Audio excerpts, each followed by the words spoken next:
C J റോയിയുടെ മരണവുമായി ബന്ധപ്പെട്ട് ഒരുപാട് നിഗൂഢതകളും വമ്പൻ ടെസ്റ്റുകളും ഒക്കെ നിലനിൽക്കുന്നുണ്ടെന്ന് പറയുന്നത്. ക്രിസ്റ്റൽ ഗ്രൂപ്പ് ചതിച്ചോ എന്ന് ചോദിച്ചുകൊണ്ട് നമ്മളടക്കം ക്രിസ്റ്റൽ ഗ്രൂപ്പിനെ റോയി ചതിച്ചോ എന്ന് ചോദിച്ചുകൊണ്ട് നമ്മളടക്കം രംഗത്തെത്തി. ഇന്നലെ ഒരാൾ ഫേസ്ബുക്കിൽ ഒരു പോസ്റ്റ് ഇട്ടു. അതായത് അയാൾ ഒരു IT കമ്പനി തുടങ്ങാൻ സമയത്ത് റോയി അയാളെ വിളിക്കുന്നതും റോയിയുടെ പേര് അയാൾ കൃത്യമായി പറഞ്ഞിട്ടില്ല, പക്ഷെ വിരൽ ചൂണ്ടുന്നത് റോയിലേക്ക് തന്നെയാണ്. അയാളെ ഭീഷണിപ്പെടുത്തിയതും ബോഡി ഗാർഡുകൾ അയാളെ ഭീഷണിപ്പെടുത്തിയതും ഒക്കെ ആയിട്ട്, അതായത് നമ്മൾ കാണാത്തൊരു മുഖം റോയിക്കുണ്ട് എന്നുള്ളതാണ്.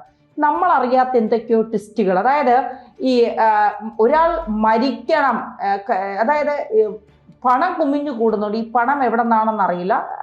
എല്ലാവരെ പോലെയും എനിക്ക് കടങ്ങളില്ല എന്ന് പറയുന്നുണ്ടെങ്കിലും കടബാധ്യതകളും മറ്റ് ബാധ്യതകളും ഒക്കെ റോയിക്കുമുണ്ട് എന്നുള്ളതാണ് റോയിയുടെ ഡയറിയിൽ നിന്ന് മനസ്സിലാക്കാൻ കഴിയുന്നത്. സത്യത്തിൽ ഈ ക്രിസ്റ്റൽ ഗ്രൂപ്പുമായി ബന്ധപ്പെട്ട് റോയിയും അല്ലെങ്കിൽ ഈ കോൺഫിഡന്റ് ഗ്രൂപ്പും ക്രിസ്റ്റൽ ഗ്രൂപ്പിനെ ചതിച്ചു. ശരിക്കും ക്രിസ്റ്റൽ ഗ്രൂപ്പിനെ ചതിച്ചുകൊണ്ടാണ് റോയി രംഗത്തേക്ക് വന്നതെന്നാണ് നമുക്ക് കേട്ടറിഞ്ഞ കുറേ വിവരങ്ങളിൽ നമുക്ക് മനസ്സിലാകുന്ന ഒരു കാര്യം. കണ്ടറിഞ്ഞതുമായ കുറേ വിവരങ്ങളൊക്കെ ഉണ്ടല്ലോ. ഇവിടെ അങ്ങനെ അല്ല എങ്കിൽ ഒരു പക്ഷേ റോയിയുടെ സ്ഥാപനം തന്നെ ഇനി ഔദ്യോഗികമായിട്ട് അതിനെ നിഷേധിച്ചു വരണം. അത് ഇപ്പം ഇനിയുള്ളത് റോയിയുടെ ഭാര്യ, മകൻ അങ്ങനെയൊക്കെ ഉള്ളവരാണ്. പക്ഷേ ഇതിനകത്തൊരു ചരിത്രമുണ്ടല്ലോ. റോയി ആരുമായി ജോലി ചെയ്തു, റോയി എവിടെ നിന്നാണ് തൻ്റെ ഉദ്യമം തുടങ്ങിയത്, പിന്നീട് എപ്പോഴാണ് സ്വന്തം സംരംഭം തുടങ്ങിയത്, സ്വന്തം സംരംഭം തുടങ്ങിയപ്പോൾ താൻ ഇതുവരെ ജോലി ചെയ്തിരുന്ന സ്ഥാപനത്തിന് എന്ത് സംഭവിച്ചു, അവരെങ്ങനെ നിയമക്കുരുക്കിൽ പ്പെട്ടു, അതിന്റെ ഉടമസ്ഥർ എങ്ങനെ ജയിലിലായി, ഇക്കാര്യങ്ങളെല്ലാം അറിയണമല്ലോ. ഇതേക്കുറിച്ചൊക്കെ ഒന്നുകിൽ ഇനി ഈ പറയുന്ന റോയിയുടെ കുടുംബാംഗങ്ങൾ വിശദീകരിക്കണം. ഇനി അതല്ലെങ്കിൽ ഈ പറയുന്ന ക്രിസ്റ്റൽ ഗ്രൂപ്പ് ഉണ്ടല്ലോ, ക്രിസ്റ്റൽ ഗ്രൂപ്പുമായി ബന്ധപ്പെട്ട ആൾക്കാർ ഇപ്പോഴും ഉണ്ടല്ലോ, അവർ നിലപാട് വ്യക്തമാക്കണം. റോയി ചതിച്ചിട്ടില്ല, റോയി അങ്ങനെ ചെയ്തിട്ടില്ല, ഇതൊക്കെ തന്നെ മാധ്യമ സൃഷ്ടിയാണ്, എന്തുകൊണ്ടാണ് അവർ രംഗത്ത് വരാത്തത്? അതല്ലെങ്കിൽ ഈ ഗ്രൂപ്പ് അവരെ രംഗത്ത് കൊണ്ടുവരണം. ഇവിടെ മനസ്സിലാക്കേണ്ട ഒരു കാര്യമാണ്, റോയി എന്ന് പറയുന്ന വ്യക്തിക്ക് അമിതമായ സിനിമാ കമ്പമുണ്ട്, കാറുകളോട് വലിയൊരു ഭ്രമമുണ്ട്. അതുകൊണ്ട് തന്നെ ആ കാര്യത്തിലൊക്കെ ധാരാളം പണവും ചെലവഴിച്ചിട്ടുണ്ട്. ഇവിടെ ഇപ്പോൾ ഉയർന്നു വരുന്ന ഒരു കാര്യം എന്ന് പറയുന്നത്, ധാരാളം സിനിമകൾ നിർമ്മിച്ച ആളാണല്ലോ റോയി. പല സിനിമകളും നിർമ്മിച്ച് പകുതി എത്തുമ്പോൾ പ്രതിസന്ധിയിലായാൽ ആ സിനിമകൾ ഏറ്റെടുക്കാൻ പോലും റോയി തയ്യാറാകുന്നുണ്ട്. മോഹൻലാലിൻ്റെ തന്നെ 3 സിനിമകൾ നിർമ്മിച്ചിട്ടുണ്ട്. ഏതാണ്ട് 10ഓളം സിനിമകൾ നിർമ്മിച്ചതിൽ ഒറ്റ സിനിമ പോലും സാമ്പത്തികപരമായിട്ട് വിജയിച്ചില്ല. എന്നിട്ടും റോയി കടക്കണിയിലായില്ല. അപ്പോൾ ഇത്തരത്തിലുള്ള ഒരുപാട് ആളുകളെ റോയി സഹായിച്ചു. സിനിമാ നടന്മാരെ, സിനിമാ നിർമ്മാതാക്കളെ, അതുപോലെ തന്നെ സംവിധായകരെയൊക്കെ സഹായിച്ചു. പക്ഷേ റോയിയുടെ ഈ സംസ്കാര ചടങ്ങിൽ ഉൾപ്പെടെയുള്ള കാര്യങ്ങൾ നടന്നപ്പോൾ ആന്റണി പെരുമ്പാവൂർ എന്ന് പറയുന്ന ഒരു നിർമ്മാതാവിനെ കണ്ടു എന്ന് ചോദിച്ചാൽ മറ്റ് സിനിമാക്കാരെ ആരും കണ്ടില്ല, വ്യവസായികളെ കണ്ടിട്ടില്ല. അപ്പോൾ റോയിയുടെ സഹായം സ്വീകരിച്ചവർ, റോയിയുടെ പിന്തുണ പല ഘട്ടങ്ങളെയും അതിജീവിച്ചവർ ഇവിടെ കാണുന്നില്ല.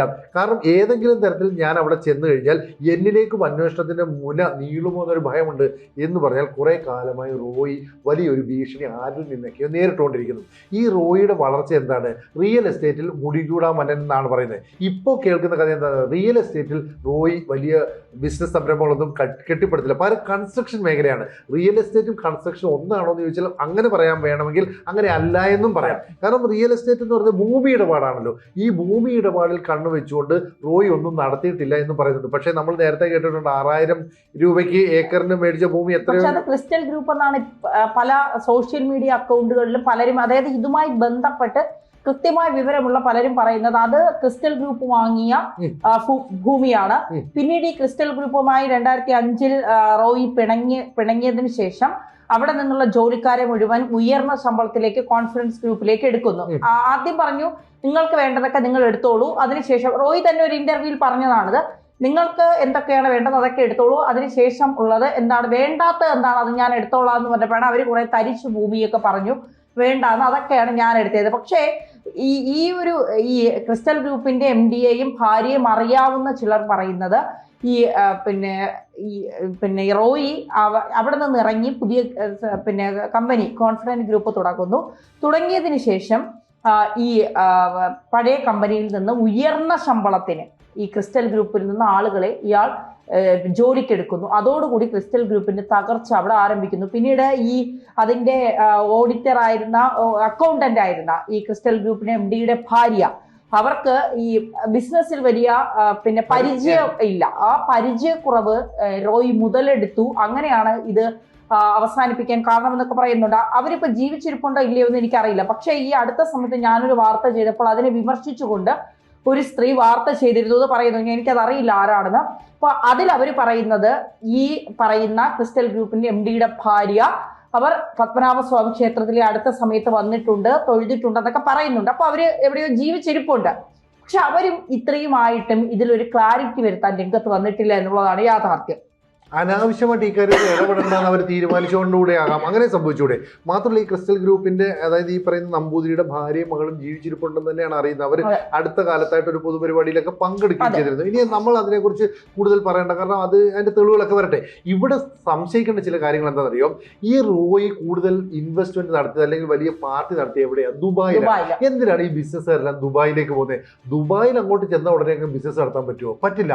അവിടെയും കഠിനാധ്വാനം നടത്താം, അവിടെയുള്ള ആളുകളെ ഇംപ്രസ് ചെയ്യണം, അവിടെയുള്ള ബിസിനസിന്റെ സാധ്യതകൾ പഠിച്ച് ആ മേഖലയിലേക്ക് ബിസിനസ് നടത്തണ്ടേ. അവര് മാത്രമല്ല ശ്രീജി, വ്യവസായികള്, സിനിമാക്കാര്, പിന്നെ പ്രൊഡ്യൂസേഴ്സ്മാര്, നടിമാര്, രാഷ്ട്രീയ നേതാക്കള്, ഇവരെല്ലാം വെറുതെ ഇരിക്കുമ്പോ ഫ്ലൈറ്റ് കയറി പോകുന്നത് മുഴുവൻ ദുബായിലാണ്. എന്തിന് നമ്മുടെ നാട്ടിലെ റിയാലിറ്റി ഷോയിൽ പങ്കെടുത്ത് വിജയിച്ചവർ എങ്ങോട്ടാ പോകുന്നത്? പാട്ടുകാരെങ്ങോട്ടാ പോകുന്നത്?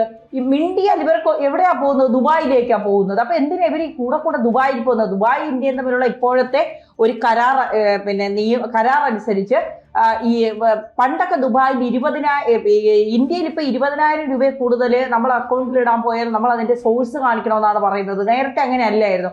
പക്ഷെ ദുബായിലെ സംബന്ധിച്ചിടത്തോളം നമുക്ക് എത്ര പണം വേണമെങ്കിലും ഇടാം. അവിടുത്തെ ബാങ്കിൽ അവരിട്ട് നമുക്ക് ഇട്ട് തരും.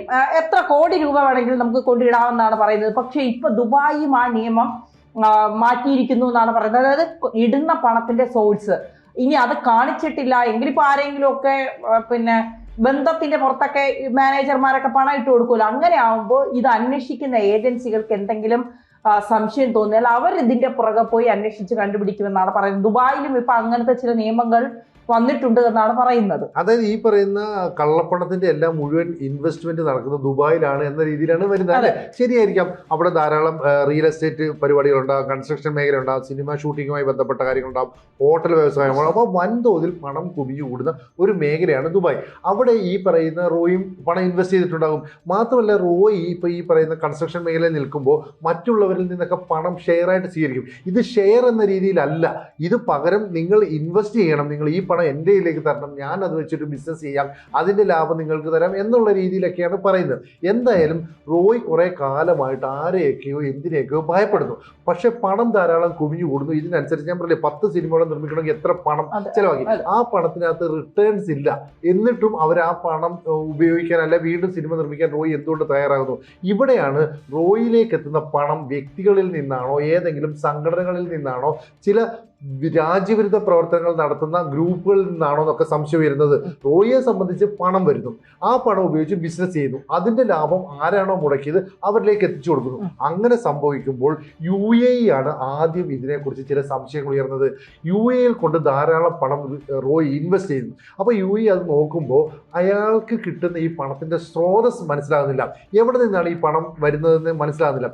അങ്ങനെയാണ് UAE ഇന്ത്യയിലെ അന്വേഷണ ഉദ്യോഗസ്ഥരെ ബന്ധപ്പെടുന്നത്, അല്ലെങ്കിൽ ഇന്ത്യയും UAE തമ്മിലൊരു കരാറിന്റെ അടിസ്ഥാനത്തിൽ ഈ കാര്യങ്ങൾ നമ്മളുമായിട്ട് ചർച്ച ചെയ്യണം. അപ്പോൾ ഗൾഫ് രാജ്യങ്ങളെല്ലാം തന്നെ വൻതോതിലുള്ള കള്ളപ്പണങ്ങളെ സ്വീകരിക്കുന്നു എന്നൊരു അർത്ഥമില്ല. UAE ഈ ഒരു നീക്കം നടത്തിയതോടുകൂടിയാണ് റോയ് പെട്ടുപോകുന്നത്. എന്തിനാണ് ഇവിടെ കൊണ്ട് പണം നിക്ഷേപിക്കുന്നത്? ഈ പണത്തിന്റെ സോഴ്സ് കാണിക്കാൻ പറഞ്ഞതോടുകൂടി റോയ് പെട്ടുപോവുകയാണ്. അപ്പോൾ സാധാരണഗതിയിൽ മറ്റ് രാജ്യങ്ങളിൽ പെട്ടുപോകുന്ന ഒരു ഇന്ത്യക്കാരനാണെങ്കിൽ അയാൾ ഓടി ഇന്ത്യയിലേക്ക് വന്ന് അവിടെ അഭയം പ്രാപിക്കാനായിട്ട് ശ്രമിക്കും.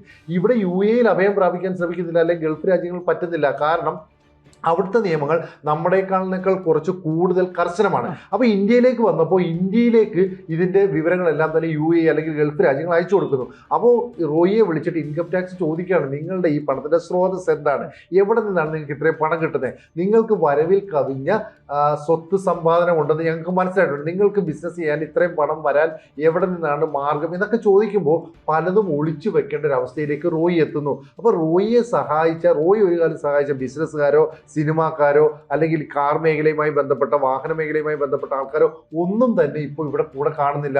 അതുകൊണ്ട് ഇനി ഇതിൻ്റെയൊക്കെ മറുപടി പറയേണ്ടത് റോയിയുടെ ഭാര്യ, മകൻ അല്ലെങ്കിൽ ഇവരുടെ സ്ഥാപനമാണ്. ഇപ്പം നേരത്തെ പറഞ്ഞാൽ റോയി ഒരു സ്ഥാപനം തുടങ്ങുമ്പോൾ മുമ്പ് ജോലി ചെയ്ത സ്ഥാപനത്തിലെ കഠിനാധ്വാനികളായ ഉദ്യോഗസ്ഥരുണ്ടാകും, അവരുടെ കഴിവുള്ള ജീവനക്കാരുണ്ടാകും, അവരെയൊക്കെ സ്വാഭാവികമായിട്ടും വലിക്കും. അതിന് കൂടുതൽ സാലറി തരാവുന്ന കൂടുതൽ ഓഫറൊക്കെ കൊടുത്താൽ ഇപ്പം നമുക്കറിയാം ചാനലുകളിലൊക്കെ നടക്കുന്നുണ്ടല്ലോ, എന്നിട്ട് സമാനമായ രീതിയിൽ കാര്യങ്ങൾ നടക്കാം.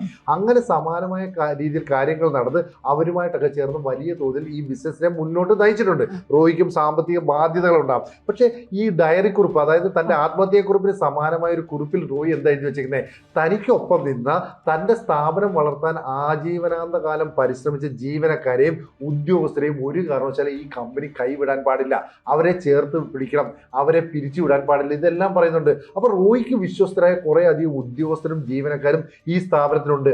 അവർക്ക് ഈ ക്രിസ്റ്റൽ ഗ്രൂപ്പുമായിട്ടുള്ള ബന്ധം അറിയാം. ഒരു 2 പതിറ്റാണ്ട് കൊണ്ട് റോയിയുടെ ഉയർച്ച എങ്ങനെയൊക്കെയാണെന്ന് അടുത്തറിഞ്ഞ ഒരുപാട് ആൾക്കാരുണ്ട്. അവരിലേക്ക് അന്വേഷണം കൃത്യമായി നീങ്ങിയാൽ ഒരു പക്ഷേ പലതും പുറത്തു വരാനുണ്ട്. ഇവിടെ ഇൻകം ടാക്സ് ഉദ്യോഗസ്ഥർ ഇപ്പോഴും നിലപാട് വ്യക്തമാക്കിയിട്ടില്ല. തങ്ങൾ ചോദ്യം ചെയ്തത് കൊണ്ടല്ല, അല്ലെ തങ്ങൾ ചോദ്യം ചെയ്തപ്പോൾ റോയി എന്തൊക്കെ പറഞ്ഞു എന്നല്ല, ഈ കാര്യങ്ങളൊന്നും പുറത്തു വരുന്നില്ല. അപ്പൊ മാധ്യമങ്ങളിൽ ഈ ചർച്ചകൾ നിറഞ്ഞോട്ടെ എന്ന് IT വിഭാഗം, അതുപോലെ തന്നെ ഇതിനെ നിയന്ത്രിക്കുന്ന കേന്ദ്ര സർക്കാരും ഒക്കെ ഇപ്പോഴും തീരുമാനമെടുത്തിട്ടുണ്ട്. അവർക്ക് എല്ലാ കാര്യങ്ങളും മാധ്യമങ്ങളോട് പറയണമെന്നില്ല.